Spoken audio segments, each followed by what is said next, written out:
Okay, guys, I'm looking at. I'm looking at our YouTube Sorry, do it again. demographic. What? Do it again. Sorry. We need a controversial topic. You know, people like controversy. Is Stewart quitting reselling?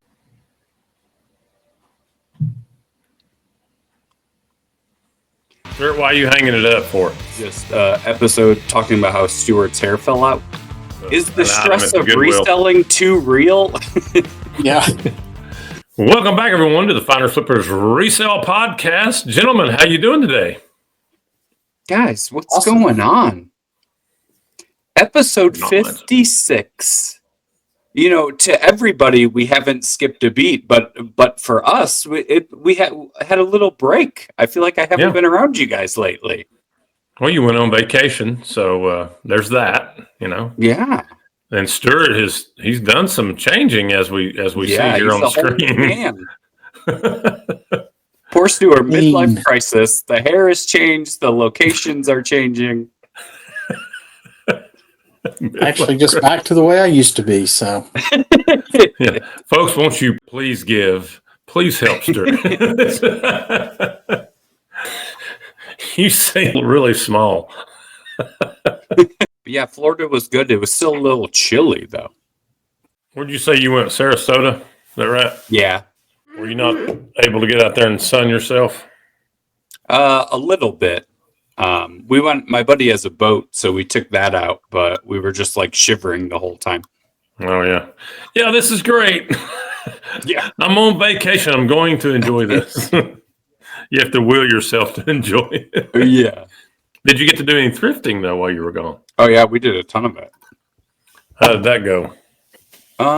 Pretty good actually. It was we caught the Goodwills in Sarasota have like dollar days and stuff, so they are able to move. Like we don't have dollar days or we don't have sales period at our Goodwills. And in Florida, at least the Minnesota Goodwill or whatever, they have like a color that's 50% off, and then they have another color that's dollar. So like that old stuff moves out, where like a lot of times in our stores, they just sit until Goodwill pulls them because they never do any price changes. So it was nice because a lot of like the old stuff was gone and they were putting out a lot of new stuff. I'm not a hoarder. I'm a reseller. Is that your new stash for 2025? Your new merch? Actually, I got this one a couple years ago. It was a gift from my dog. From your dog? Yeah. So it's a thoughtful dog. Wow. That's a very nice dog. Yeah. Boys, I'm excited to announce that basketball season is officially over. Yes. You made it, buddy. Congratulations. I made it all the way through it. I stayed more committed. Importantly, the podcast survived. Right. Well, I told you all when we rebooted it, I said I'm going to stay committed to it all the way through, and I did. I went all the way through it. But yeah, we started this podcast back at episode 8. When we started after my season last year, it was episode 8. Now look, we're here at episode 56. Stuart, let's talk about the new look for you. You've got several new looks going on. Yeah, I've got I had all I could take of the long hair, so I woke up one morning and said that I'm through with this. As I was sitting there having to brush my hair, and went to the Great Clips and said, let's get it down to a 2 on the top, to a 0 on the side, and back to the way I like it. So, did they charge you a woman's price, or did you still get men's price? No, it was fortunate. I decided to get my haircut during their, usually like haircuts are like $19 or something outrageous like that, but it was during their $8.99 sale. So, okay. So 5 times as much hair, but half the price. Well, if you want to save some money, I've got some clippers here at the house. I'll run it through your head for $4. If you want me to, I might take you up on that. You should have seen me when they first started trimming. I mean, I look like Bozo the Clown. I had, the bald on top and just like massive. Johnny, I don't know if you've seen the way I'm seeing him, but he kind of looks like a sergeant, don't he? Look at him. Yeah. It's very militaristic. Yeah. I mean, this is exactly, it's funny. And so many people, I went into the booths and stuff. Oh, you really got it shaved this time. I mean, this is how I used to always wear it. And people forget, I guess, after you have long hair for a little bit. But, so we need to make a vote here. All right, so folks, if you like Stewart the way it is right now, short, put up a 1 or something in the comments. If you want him long hair, put up a 2. What do you think, Johnny? Where are you at on it? Yeah, I don't know. I mean, do I like Jerry Garcia or Sergeant Jerry Garcia? I don't know. The good thing is now that I do have this haircut, if I do need a job, I can apply for those jobs that long-haired hippie types need not apply. You need not apply. That's exactly right. So just stay out. Read the sign. Get out. Johnny, you even get that reference? I'm not sure if you is that like sign everywhere a sign? Yes. You got it. I don't know who sings that. But. Well, the original was 5-Man Acoustical Band, then Tesla remade it. So, yep. But I feel like my father rocked out with that at some point. Very good, Johnny. That's impressive, my friend. Thank you. Very impressive. Old soul. Oh, I do. I like this look. I will have to say I'm having a little FOMO this week. It is the Boss Resell Remix week, and having to look at all the pictures Molly's posting and some of the other people I'm friends with. It'd be fun to be there, but have to pay for a wedding, which is a little more important, I guess. So, well, we should have thought to see if Molly was available to be like a man on the street at the Boss Resell Remix. Correspondent. So, yeah. Be our liaison out on the streets of. Yeah. Well, maybe we can get them on pretty soon, and they can talk about the Boss Resell Remix. So, speaking of consignment chats, Frizzy and I got to be on consignment chats a couple of weeks ago. Okay. Yeah, I saw Molly post something about that. How did that go? Oh, yeah. I saw some of that, Johnny. And you were talking about you had almost 7,000 subscribers, I think you said. Yeah, we eclipsed that yesterday. Well, congratulations. Thanks. I think the girls really just wanted Lizzie on, but felt that they had to go through me to get her on. Yeah, Johnny can come on for a little while, and then we'll just put her off. So I feel like I will no longer get those messages, and they'll just go directly to her. And I was used, is basically what I'm getting at. Well, rightfully so. She's far better than I am, so I get it. Well, they're just trying to make connections. So, well, I mean, I always say I'm the beauty. She's the brains of the operation. So she's obviously the one who tracks all the followers and subscribers, because this channel that you're on with us, we have 255 subscribers, and then that channel you're on with Lizzie has 7,000 subscribers. So. Yeah, it's completely different, and most of the comments are more like, we like when it's just you talking to her. So I'm a hindrance to growth of any channels. So I'm glad we have you on tonight, Johnny. Let's talk about your subscribers. What do we need to do to increase our subscribers here on the Finders Flippers Resell Podcast, since you do have over 7,000 now? Our Lizzie probably. Yeah, I think blondes. No, I do think we've talked about it before. I think this format of podcast, I think the people who watch it really like it. And just real quick, the overwhelming sentiment from our comments last week is they want us to keep it at an hour plus versus 30 minutes. So Rosie was flat out wrong. And everybody wants to see more of us. But yeah, the people who watch us really like us. But I do think this type of channel's going to be more slow growth than, like a Finds type channel and the kind of things that y'all are doing over there. So, well, but like you said, we're up to 255. Yay us, right? I mean, look where we were this time last year. What, 20 maybe? Yeah. literally halfway to monetization on both the subscribers and the watch hours. We're like at 1,500 watch hours and 255 subscribers, and I think we need 500 and 3,000. So who knows? By the end of the year, we might be pulling in those dollar checks, 17 cent checks. But so it's kind of neat to know that we're becoming background noise for people as they pack and ship their packages and stuff. You know, that's kind of comforting in a way. They get used to listening to us, so I'll take that. I think at least 3 or 4 people said that they like to just put us on and, helps them fall asleep, I think. But or they sit there and as they put the tape and stuff on, there's no way I would do that. No, you're wrong, Wes. So they aggressively wrap their packages,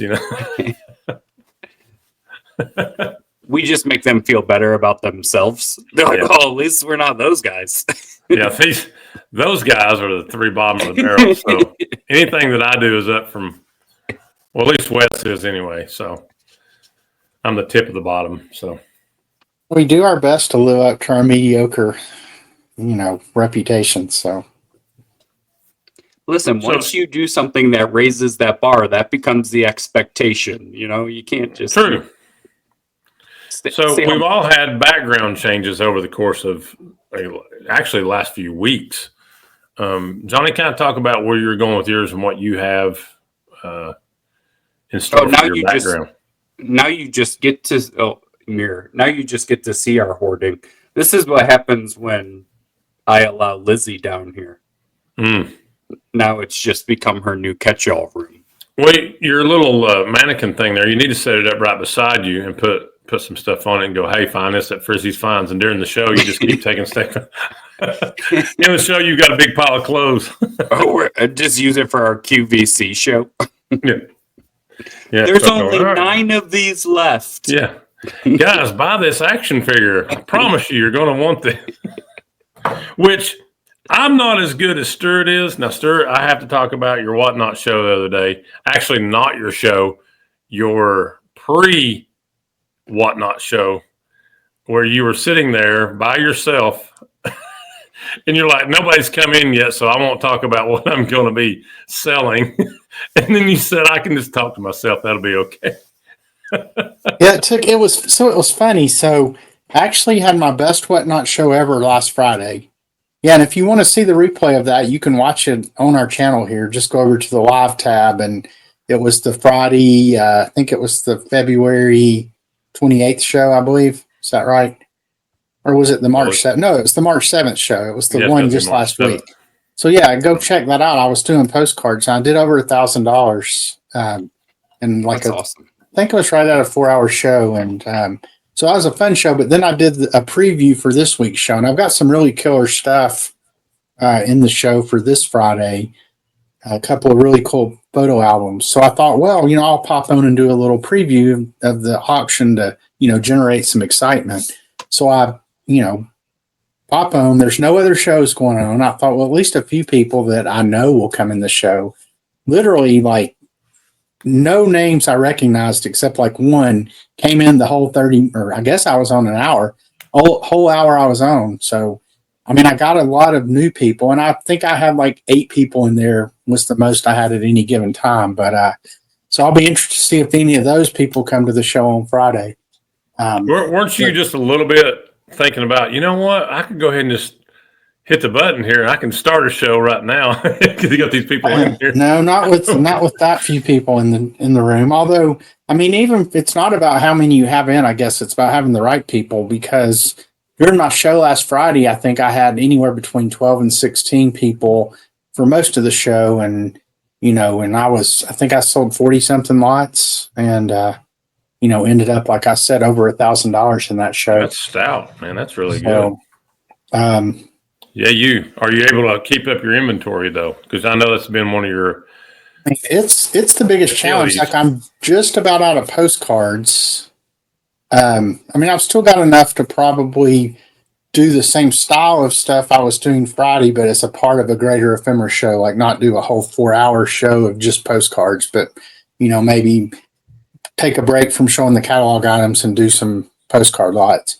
I'm trying to find some more. Oh, I did put a little ad on Nextdoor. I guess a post, not an ad, but it was an ad basically saying, "Hey, I'm always looking for ephemera." Kind of explained what all types of ephemera I was looking for, and I ended up getting quite a few hits off that. I went to Lenore City and bought a couple of those postcard or the photo albums that I'm going to sell this Friday.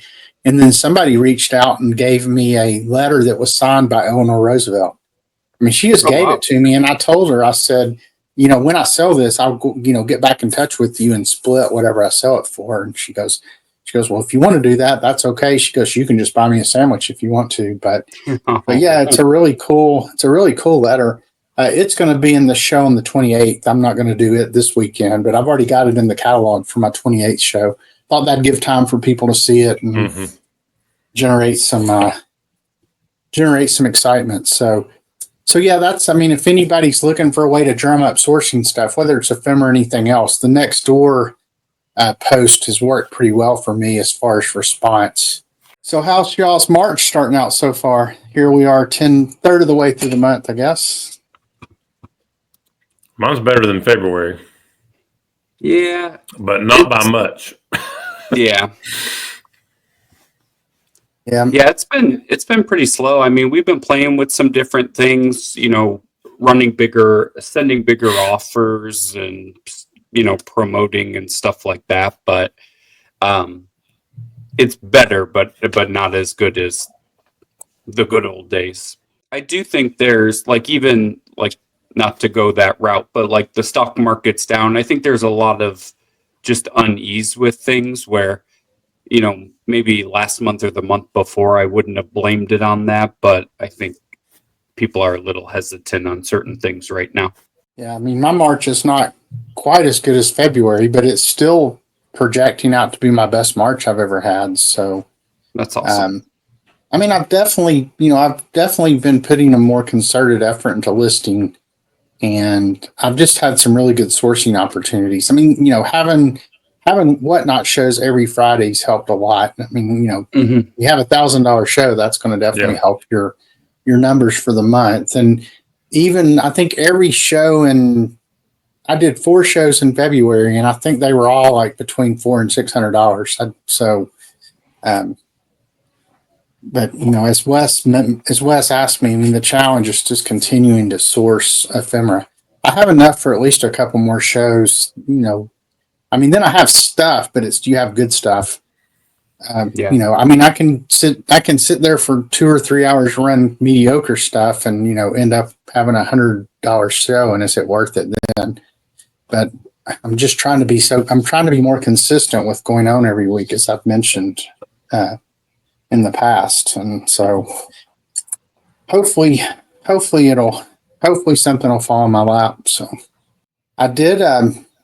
The new thrift shop we had talked about opened up here, the America's Thrift Store, I think. And I've been in there 3 days in a row now, and it's actually found something every time I've been there. Prices seem to be reasonable. I actually found a really good record album today. It's the Jesus and Mary chain. They were an 80s into the 90s band. And this particular record, I looked on Discogs, and you can see all the different versions and stuff on Discogs, and it gives you look on the vinyl and see what the run out numbers are and stuff. And this happens to be a pretty rare pressing that should end up going for anywhere between $30 to $70. The problem is it's got some condition issues on the front and stuff. So I think being the gambling man that I am, I went ahead and put this on eBay for an auction starting at 99 cents that will start at 9 o'clock tonight. So usually when I do auctions, I always start them at 99 cents, but I don't, I figure just based on the history, I should get at least $20 or $30. If not, it's not the end of the world. But when things have condition issues like that, though, I just hate to set a price because I might undercut myself. I bought a bunch of books from somebody last week or the week before last, and there was a first edition Phantom of the Opera in there. So I put it on eBay starting at 99 cents. And they can go anywhere from 30 to 125. There's a lot of variables there. But mine's already up to 30 with a day left, and it's got like 19 or 20 watchers. So I'm hoping it'll, at least go for maybe in the $50 to $60 range. I don't do many auctions anymore, but it is fun. I mean, there's nothing more fun than, your phone just starts lighting up with the, the auction noises that eBay sends you. So it's kind of nice to do them occasionally because out of 1,300 listings, I have 3 auctions on there right now. So Amy's been doing, she saw, I guess we went to some place one time and they had these, they called it Blind Date with a Book, where they're like books in a plain brown wrapper and there's like a synopsis on the book. So you don't know what it is, but you can kind of read what the genre is and a little bit of a thing. So Amy made up like 10 of them for me to take out to Clinton, and we've sold them all but one in like 2 weeks. So had to go replenish and find some more novels. So do you come up with your own synopsis, or are you doing chat? I think she uses Chat GPT to do it. But. Maybe you'd sell more with yours though, Stuart. Synopsis by Stuart. Yeah. I personally wouldn't read this book, but that is like, I remember kind of back in the heyday with Whatnot, like when we were doing our hat shows, like it does get a little stressful trying to source, because obviously you want stuff to sell, but like your audience also kind of expects you to have certain things. So when you can't like provide that, it can be stressful. That's the big key now. There's just so many more people selling, and so if you don't have good stuff, I mean, when I first started on Whatnot in the ephemera category, there weren't that many sellers. And I mean, I won't say you could bring crap up and sell it, but stuff that I can't sell now, I could sell back then because there weren't 20 other people selling the same thing. It's really, you've really got to bring stuff that's very unique, or, if you want to make any money doing it, really, you can't just bring, you can't bring a bunch of chrome postcards, even though those are from the 50s, so they're old, but they're just not desirable. I have a bunch of stock certificates, and I'll bring them up one show, and like I'll, put a lot of 20 out there and they'll go for $4. And then the next show, I'll bring the same lot of 20 with a lot of the same companies and stuff, and it'll go for 40. It's just all about who's in the room. I mean, that's true of any auction, I guess. I bought a new computer, so it seems like it's a lot more wide angle camera, and you can see a lot of my china back here that I sell. And then there's more inventory there. So yeah, I do like this angle better. I've had 2 monitors, and before I would have been facing this way. Wes, are you hanging anything on your wall? Just to get the thing painted was a great thing. So yeah, I'm going to be, I'll be putting some stuff together here real soon. You look like you're in a recording studio. It's a very professional color. Welcome to the Slim Flippers recording studio, folks. Yeah, looks like a virtual background. It's just so solid. Yeah. Yeah. Well, I don't even have my backlight on tonight. As you can tell, it's not as bright as it usually is, but all these different backgrounds, 2025. I mean, everything's, wow, what a difference a year makes, 255 subscribers. Yeah, the other thing, in addition to my brand new camera angle here, getting this new computer, I mean, you don't know what you don't know, but I mean, literally, I've gone from it taking me to cross post to the 5 platforms that I'm cross posting to. It was probably taking me like 3 to 4 minutes to do it before, just because of the delay. I'd have to sit there and wait for it to finish doing everything. Now it's just like, boom. I mean, I can it takes pretty much the same amount of time to write the descriptions and all that, upload the pictures. But as far as the actual cross posting thing, I mean, it's just instant almost now. So it's made me much more productive, which is good. I mean, it was only a $700 computer, I think, so I didn't spend a ton of money on it. It's another all in one. I'm not a laptop person. Just don't think laptops work as well as desktops, even with the docking station. So, yeah, I've been really pleased. And it seems like you have a clearer picture anyway. Well, I mean, that other computer was pretty old, so I'm sure the camera was not as good as this one.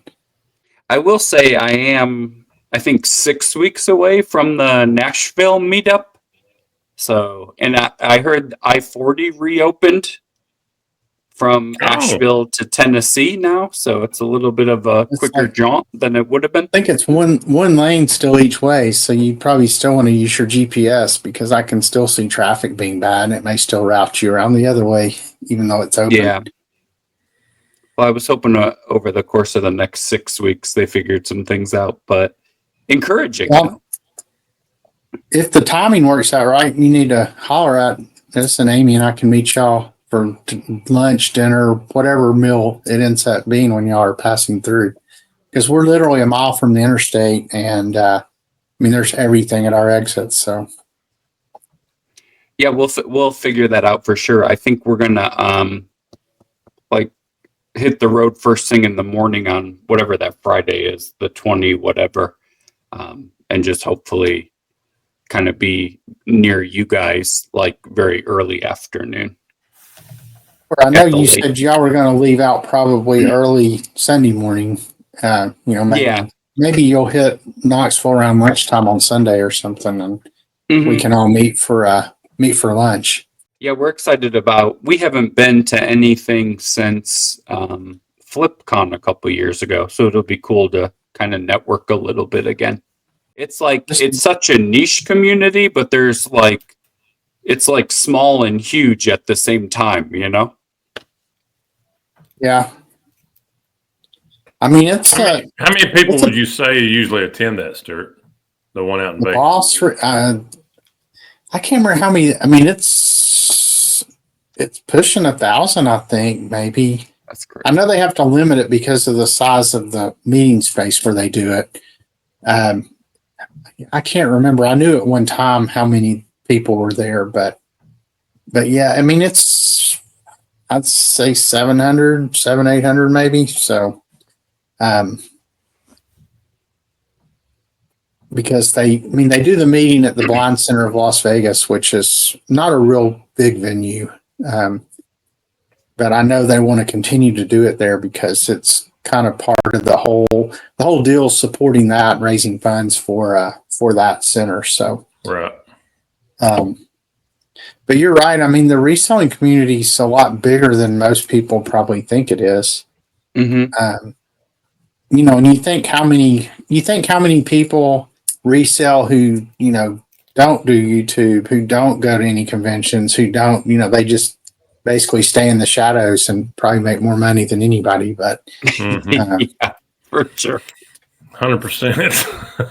So it's like, I don't need all that. I'll just turn the Finders Flippers Resell Podcast on in the background. I'll do my shipping and everything will be great.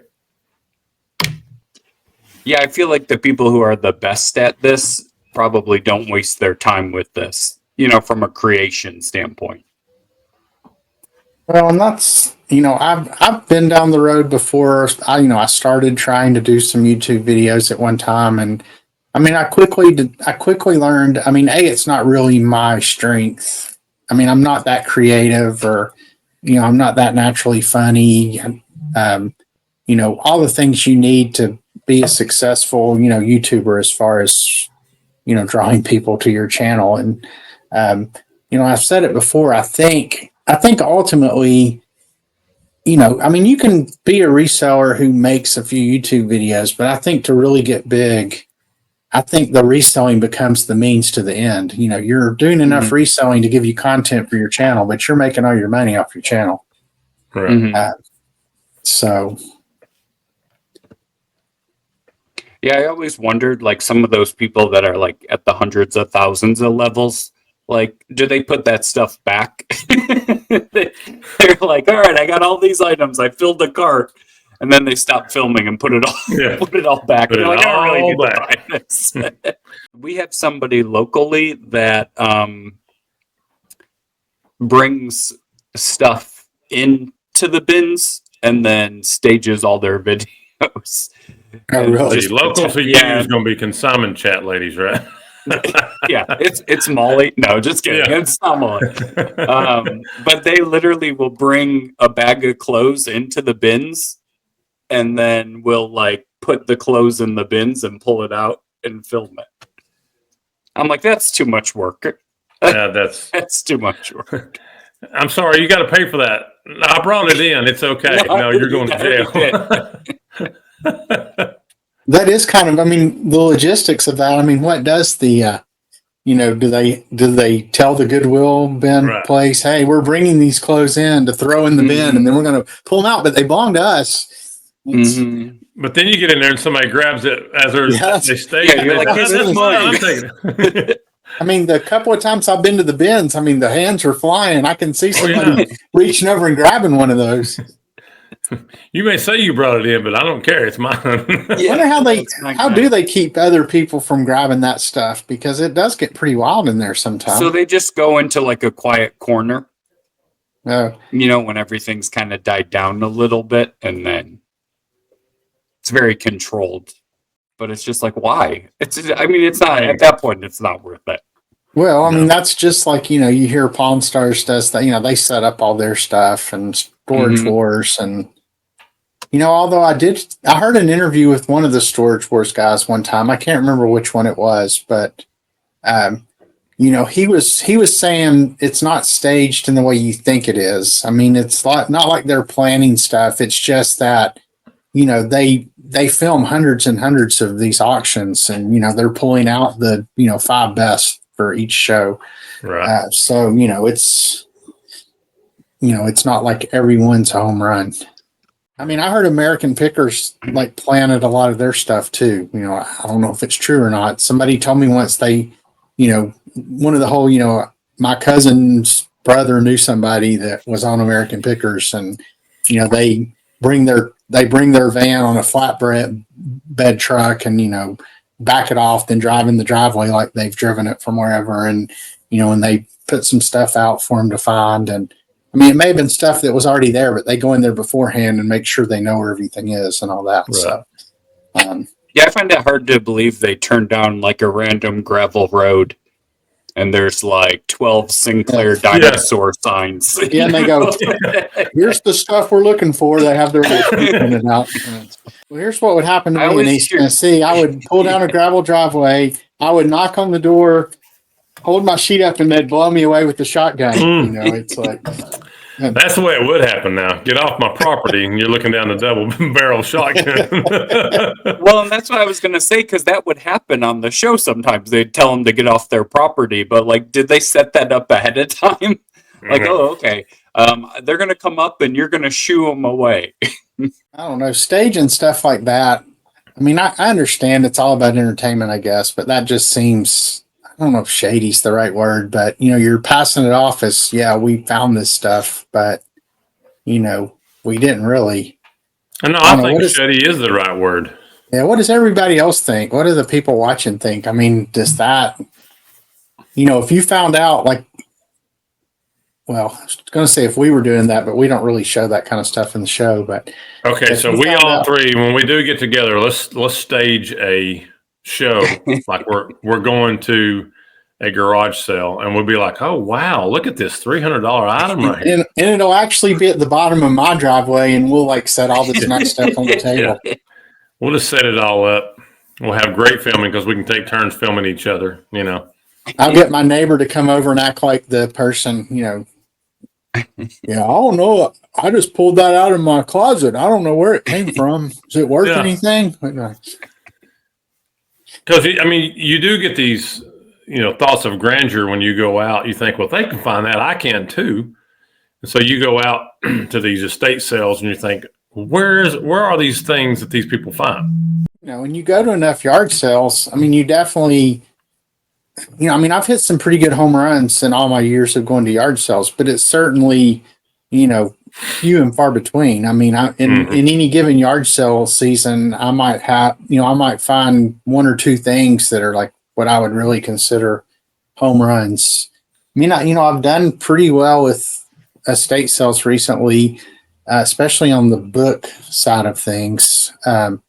fact, I found this book at the last estate sale I went to, and it was a 1900 book on X-rays, which X-rays were pretty infant back then, and I couldn't even find a copy of that book when I got on Google that had ever been sold. I found a bunch of them they're in libraries and stuff, and then there was a reprint in the 40s of the book, and it sells for $40 or $50. So I really have no idea how much it's worth. I tried to use ChatGPT to find some stuff, and it couldn't either. So I basically put it on eBay for $400. I did some research, in most medical books that are rare sell in the $300 to $600 range. So we'll see if it sells. It could be worth. I could be shortchanging myself. I always lie. The only thing that really keeps me going with this is like that airplane I sold. Selling it for $126. You're going to find those gems, and they probably are few and far between. But you cannot compare your shopping experience to what you see on TV. There's just no way, because you don't know what's real and what's not. But I know you all have found those little gems. Stuart, this thing that you've been selling off from Greenville, that's been a nice little honey hole for you. Yeah, and I need something else like that to come along again as far as postcards are concerned. So if anybody in Greenville has a barn, has a garage. Anybody watching who lives within 100 miles of Knoxville or 200 miles of Knoxville has postcards for sale, reach out to me. So I will buy in bulk. We sold a sweater today. We accepted an offer for $500. Oh, wow. And then the payment failed.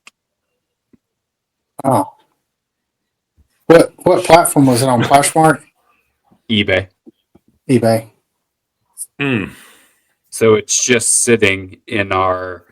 It actually shows up in our with new offers, and then I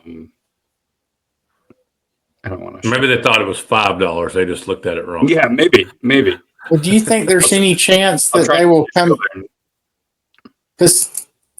So it was where you accepted an offer, but it's it just sits out there in a pending offer status, but it's still available for somebody else to buy, right? Yeah, I'll just read it. It says, we couldn't process this payment. We let the buyer know and asked them to update their payment method before time expires. It's funny you had that happen because I sold something the other day that the exact same thing happened. Now, it was just a $26 yearbook, so not anywhere close to that sweater. But 3 days later, they did actually pay, so they must have updated their payment method. Well, maybe you'll get it done, Johnny. Maybe they'll. Yeah, they have 169 feedback with 100% positive, so it wasn't like a 0 or a 1 that I have a bat that's waiting for payment that the buyer has 0 feedback and lives in Mexico. That's not going to pay. No. But hopefully this one will. Hopefully just their credit card had expired or something, and they just need to put a new one in there. And so do you still have it cross-posted to other platforms, or did you take it down from the other platforms? Well, so Vendoo Auto does it. So I'm curious to see. I'll have to look and see if when Vendoo considers something a sale. Yeah, see, for better or worse, and sometimes I like it, sometimes I don't, List Perfectly does not do the auto delisting until the payment processes. So you have this period of time, and usually it's just what does it usually take 4 minutes for the payment to process when you do an offer on something.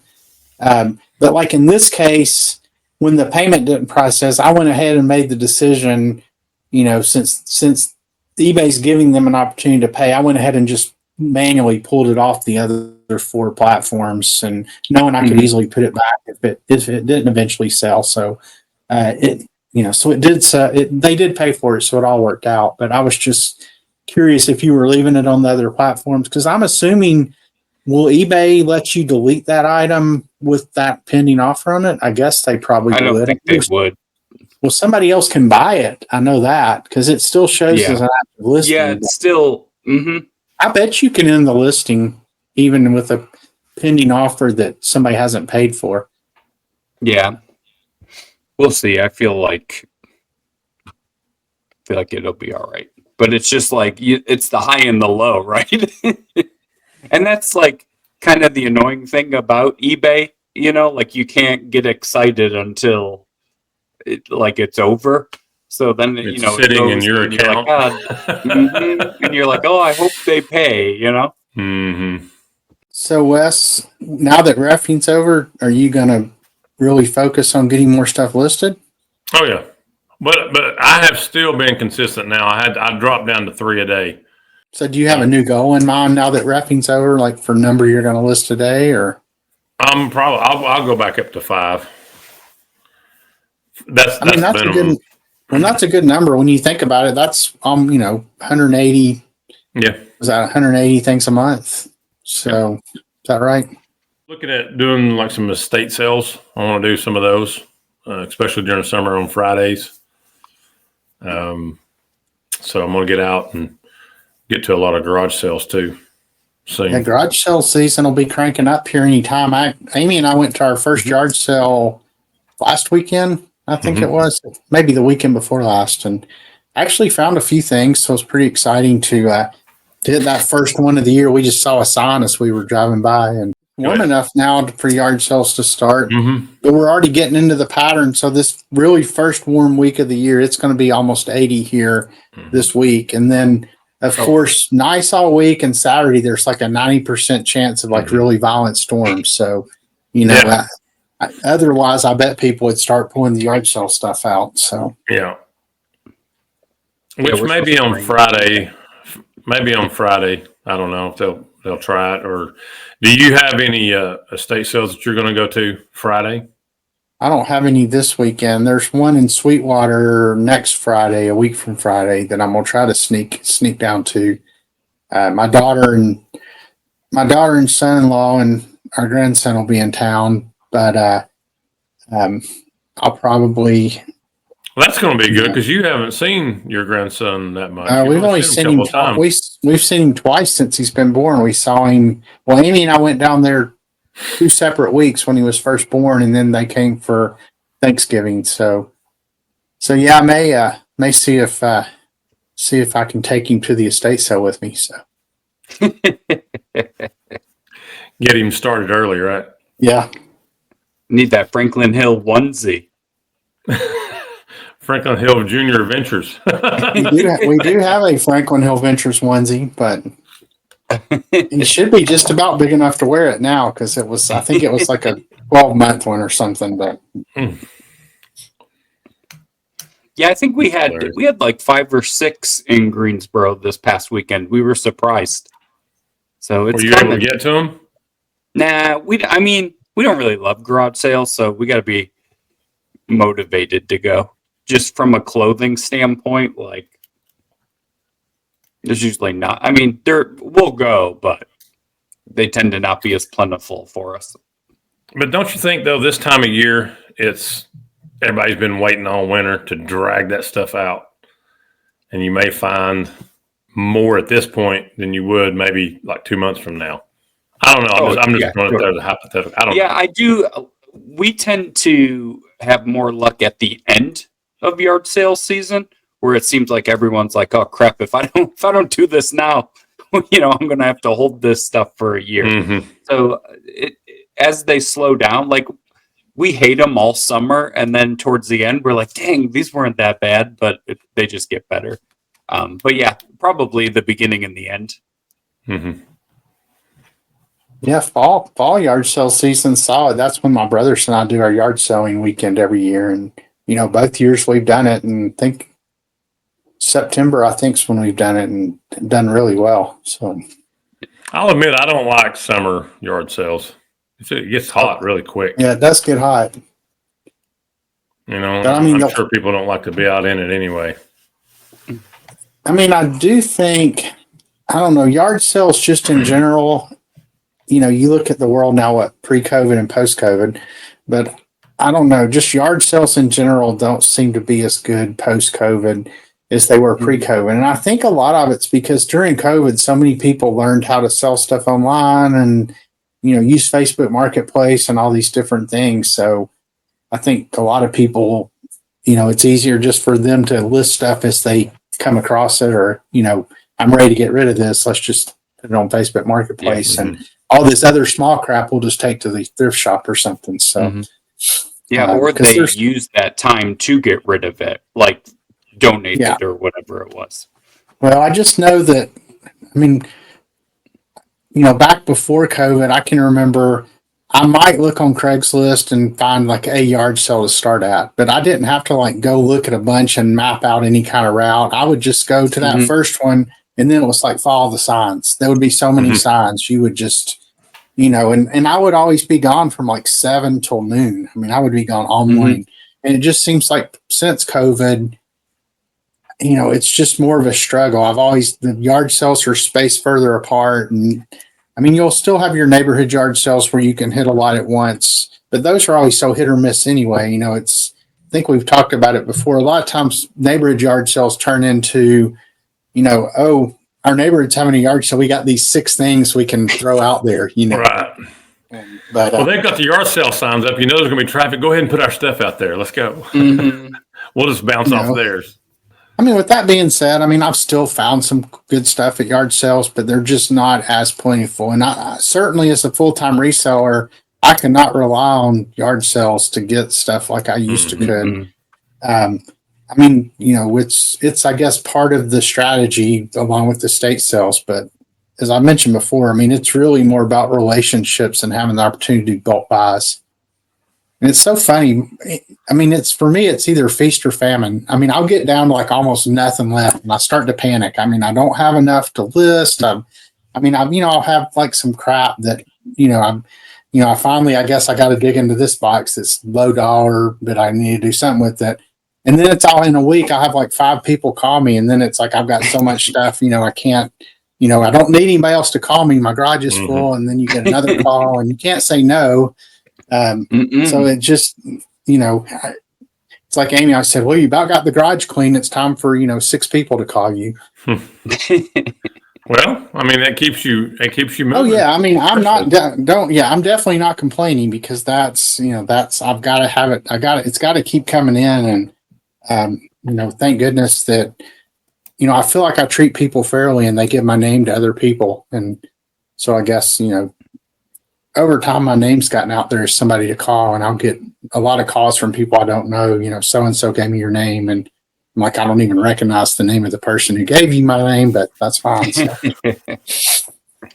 Stuart, do you think that like your Whatnot audience, do they now, like, could you go into other ephemeras, or like, do you have a postcard community from, just your shows the last couple of months? Well, I think I do have a postcard community. I've been alternating. I've been doing postcard and then general ephemera, postcard then general ephemera. And, some of it's the same audience. People who collect postcards also collect other ephemera. But it's definitely, there's definitely certain people you can tell they're only postcards. And when I have a show, I can usually count on them being there, or at least I hope they're there, because they're willing to spend a lot of money. The other question is, Stuart, are you looking to, like all your breakable stuff there, are you one day looking to have it all in your stores and then just have like postcards and ephemera there at the house? No. I've learned over the years, there's certain, like China just doesn't do well in the booths. It does a lot better, on eBay, Etsy, those platforms. So I'm always going to have, I'll always have this multi-pronged approach. A lot of it's just, spreading your risk out over a bunch of different outlets too, so that, if eBay or, you cross post for your online stuff, so that spreads your risk there. The odds of 5 platforms all going south at the same time you hope are slim. Although, as you mentioned at the beginning, just as part of general economy dips, I guess online selling in general can get worse. But then, I have the booth, so that's a little bit different audience. And then the Whatnot, the live selling's, kind of another type of buyer. The only thing I do know is I have no plans to ever do anything but ephemera on Whatnot. I mean, I throw in books in that category too, just because anything that you can basically just stock, and make easy to ship. So you're not spending hours after your whatnot show figuring out, how I'm going to get these 16 coffee cups that somebody bought, into a box. So what about vinyl? I'll probably, for the most part, keep doing what I've been doing. I take most of that to my booth, unless I find something like that's, unique and that, I could have put $40 on it and tried to sell it at the booth, but it probably, the kind of people coming and looking at my records probably aren't going to spend $40 on a record. And Beanie Babies will definitely just be in the booth, Wes. We should set up a show and just do Beanie Babies. I need some more Beanie Babies too, so we need to get back together and make another exchange. How many Beanie Babies do you still have floating around? I got like 50, right at 50. Yep. Because I think I gave Stuart like 50, 55 of them, 56, somewhere around there. Yeah, and there's not a lot left in the bucket, so. Plus, he owes me another cash payment. Yeah. What's he scratch? Another tens of dollars.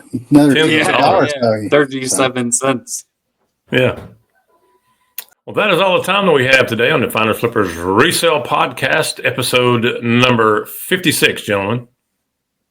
Yeah. Yep, another fun episode. Appreciate everybody watching. Thanks to all the comments we got last week. I think it reaffirmed the fact that most people seem to like the longer shows, so we'll just keep rambling on. So we're giving the people what they want, Johnny. Yeah. Just not the Gen Zers.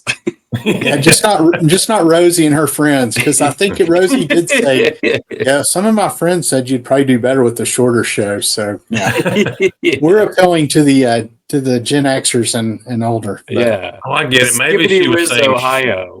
Yeah, maybe she was saying the shorter hair, Stuart. Maybe that's what it was. You just couldn't hear it very well because the hair over your ears. I guess it's just the attention span of the, if you talk for more than 10 seconds, you're getting swiped. Could you imagine just a bunch of 20-year-olds watching this thinking like, this is captivating. I need more of this. More. So, hey, if anybody who's let's say 25 and under regularly watches our podcast, please let us know in the comments. Do it like this. Just give I'll tell you what, just put a comment in the chat. So you don't have to give your age, but let's do 25 and under, 26 to 40, 40 to 60, and then like senior citizens. So we'll see. I mean, I'm almost in the 60 plus myself, but yeah, I'll be curious to see like what our demographics break down to be. Guys, I'm looking at our YouTube demographics to see what age bracket does watch us, because rumor has it it's not the 20-year-olds. But we will see what YouTube says about that. But before that, 70% of our viewers come from the United States. What country are we second most popular in? India. Ireland. It is Canada, guys. Oh, we are 1% of our viewers are Canadian. So, okay. Hello there. I'm going to give you 3 age brackets, and you have to rank them, 1 being our most popular age bracket, 3 being the least of those 3. But these are our top 3. So there is 25 to 34, 35 to 44, and 45 to 54. Which age bracket are we the most popular with? 35 to 44. That's what I was going to say. I'm going to put them first, then the older people second, and the younger people third. I'll go in reverse. Okay. I'll go 35 to 44 first, 25 to 30, whatever. 34, and then 45 to 54. Yep. Okay. All right. So this is going to be fascinating. This is where I say a little bit of a suck it, Rosie, because 18 to 24-year-olds are 13.1% of our viewership, just so you know. And 45 to 54 guys, comes in at 13.2%, which means just about as many 18 to 24-year-olds watch us as 45 to 54-year-olds. So we are doing something right in the colleges. We are hitting these colleges hard. They are liking what we are putting down. Well, they're leaving their dorm rooms. They're going to all these places and buying stuff, seeing them bringing it back and reselling it. So, or that is all of Rosie's friends watching, telling us to stop making longer videos. It could be that. Okay, our second most popular age demographic is 35 to 44, which means our most popular age demographics, guys, 25 to 34 years, which we are all older than, which means we must come across as father figures and just giving out noble, wise old guys. There you go. That's probably the biggest demographic that's on YouTube, period, is that 25 to 34 too. So yeah, I will say that the majority of our viewers are dudes, 74% male. That's kind of disappointing. We just don't bring in the ladies with our faces for radio. I think you just gave us what we need to know, Johnny. You're at 7,000 on Frizzy's Finds. Mm-hmm. What is your demographic on that one as far as the ladies? This show is more popular than Frizzy's Finds with 13 to 17-year-olds. We have 0% in 13 to 17-year-old viewers. But there's a teen out there somewhere that just likes what we're doing. Please comment if you're the 13 to 17-year-old kid watching us. Let us know. So we are 80% female. So if you want to know why the audience does not translate, there you go. Completely different. Well, Johnny, we need some of your females from the Frizzy's Finds to come over and help bump our female numbers up over here. And our most popular demographic is 55 to 64. I mean, our demographics are completely separate. Interesting. Except for the fact that Canadians also watch us. Canadians just love American reselling information. There you go. You know, we need to figure out what we were doing on Saturday, February 8th, because we had 958 watch hours that day. That's like 300 or 400 more watch hours than we've ever had in a single day. Wonder what went on that day that somebody probably left their left their TV on. It went through every single. Somebody went grocery shopping and it just kept playing. It is interesting looking at these analytics. I've never really looked at them before. Well, gentlemen, have another great week of reselling, and I will see you next week. There you go.